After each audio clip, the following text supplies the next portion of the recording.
بسم اللہ الرحمن الرحیم۔ السلام علیکم دوستو۔ آج پوری دنیا کرونا وائرس کا شکار ہے۔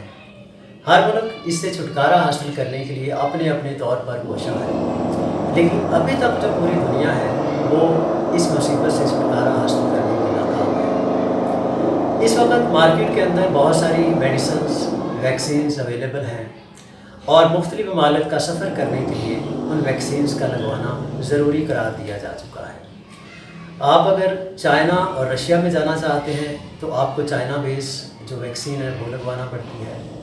اس طرح سے یورپ اور امریکہ میں اگر آپ جانا چاہتے ہیں تو فائزر یا یو کے بیس جو ویکسین ہے اس کو لگوانا ضروری قرار دیا گیا ہے۔ اب یہ ساری صورتحال کے اندر عام انسان جو ہے وہ کیا کرے، کہاں جائے؟ انٹرسٹنگ کویسچن یہاں پر یہ بھی ہے کہ ایک اسکول آف تھاٹ یہ بھی مانتا ہے کہ پوری دنیا کے اندر کرونا وائرس جو ہے اس کو مینولی پھیلایا گیا ہے، اس کی کوئی حقیقت نہیں ہے، یہ ایک مین میڈ وائرس ہے جو ایک سازش کے ذریعے پھیلایا گیا ہے۔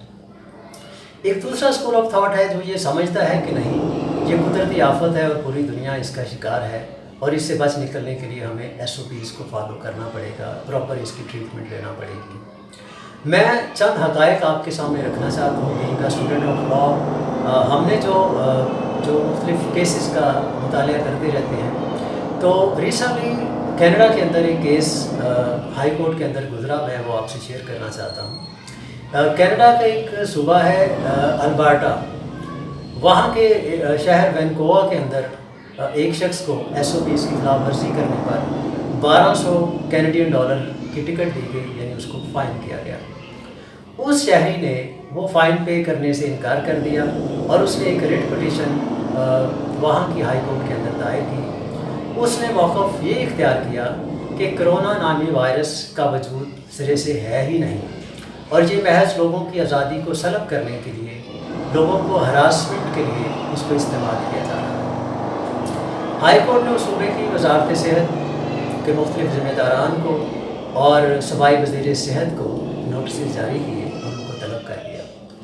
عدالت کے اندر جب بحث ہوئی تو عدالت نے صوبائی حکومت کے سامنے یہ نقطہ اٹھایا کہ آپ کوئی ایسا ثبوت پیش کریں جس سے یہ پتہ چلے کہ کرونا نامی وائرس موجود ہے یا اس کا کوئی وجود ہے۔ آپ حیران ہوں گے کہ وہاں کی صوبائی حکومت اس حوالے سے کوئی تسلی بخش جواب عدالت کے سامنے پیش نہ کر سکے، لہٰذا ہائی کورٹ نے اس شخص کا وہ جو 1200 ڈالر کا جرمانہ تھا اس کو کینسل کر دیا، اور حکومت کو یہ تاکید کی کہ وہ کرونا وائرس کا نام استعمال نہیں کرے گی، بلکہ آپ زیادہ سے زیادہ وائرس کا لفظ استعمال کر سکتے ہیں، اس سے زیادہ نہیں۔ اب اس فیصلے کے خلاف وہاں کی جو فیڈرل گورنمنٹ ہے وہ کینیڈا کی سپریم کورٹ میں ایک اپیل دائر کرنے جا رہی ہے۔ آخری خبریں آنے تک ابھی اپیل دائر نہیں ہوئی تھی۔ حیران کن طور پر اس اہم فیصلے کو میڈیا کے اندر وہ کوریج نہیں دی گئی جو کہ ملنی چاہیے تھی، اور اس کے ساتھ ساتھ آپ دیکھیے گا کہ نیو یارک کے 2 بڑے جو ہاسپٹلس ہیں اس کے پروفیسرز نے مل کر ایک پریس کانفرنس کی، اور اس کے اندر بھی انہوں نے کہا کہ ہمارے اوپر حکومت کی طرف سے یہ پریشر ہے کہ ہر وہ پیشنٹ جو نزلہ، زکام، بخار کی وجہ سے ہاسپٹل میں آتا ہے اور کسی وجہ سے اس کی ڈیتھ ہو جاتی ہے تو آپ اس کو کووڈ پیشنٹ ڈکلیئر کریں۔ اس پریس کانفرنس کو بھی میڈیا کے اوپر، سوشل میڈیا کے اوپر آنے کے چند گھنٹوں بعد ہی اس کو وہاں سے غائب کر دیا گیا۔